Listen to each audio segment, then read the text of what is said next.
ईश्वरपूर शहराची जी निवडणूक लागलेली आहे त्यामध्ये लोकांच्या मनात नेमके काय प्रश्न आहेत, लोकांना नेमकं त्यांच्या मनातील नगराध्यक्ष कोण हवा आहे आणि त्यांच्याकडून काय कामाची अपेक्षा आहे हे आपण जाणून घेण्याचा प्रयत्न करतोय. आपल्यासोबत इथले एक नागरिक आहेत, तर त्यांना विचारूया की त्यांच्या प्रभागात काय अडचणी आहेत आणि त्यांना नेमकं कोण नगराध्यक्ष अपेक्षित आहे. साहेब नमस्ते. नमस्ते. काय नाव आपलं?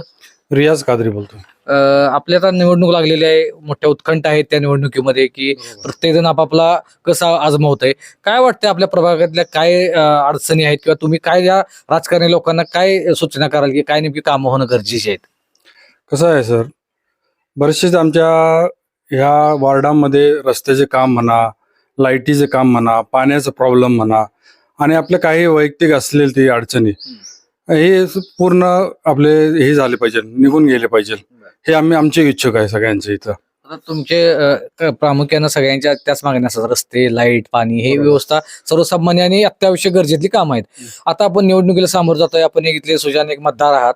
काय वाटतंय, कारण आता प्रत्येकाला आपापला नगराध्यक्ष निवडायची भूमिका आहे, जनतेतून नगराध्यक्ष निवडायचा आहे. तुम्हाला काय वाटतंय, आता दोन उमेदवार आहेत, एक तर मलंगुंडे दादा आहेत, विश्वनाथ डांगे बापू आहेत. दोघांबद्दल कोण सरस आहे, तुमच्या या सगळ्या कामांना कोण न्याय देऊ शकतं? आताचे तरुण म्हणजे बापू आपले आहेत. हे आमचे वैयक्तिक पहिल्यापासूनच आहेत आणि गल्लीमध्ये पण आहेत.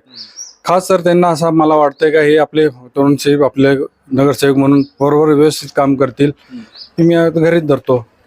का म्हणजे आता बापूंनाच तुम्ही जास्त कसं आहे, कारण पुढची व्यक्ती पण त्या दर्जाची आहे. बरेचसेच कामं अशी केलेले आहेत त्यांनी. बापूंनी की बरेचसेच काम आतापर्यंत कुठले काम असं नाही केलेलं आहे. त्यामुळे आम्ही गल्लीवाल्यांनी सगळ्यांना आम्हाला अनुभव आहे त्यांचा. त्यामुळे कार्यकर्ते पण चांगले आहेत आणि तरुण आपले आहेत, त्यामुळे करतील असा आमचा विचार आहे. त्यामुळे ह्या पदाला न्याय कोण देऊ शकतं? आता काय नागरिकांची परिस्थिती असेल तशी त्या हिशोबानं नाही मिळेल त्यांना.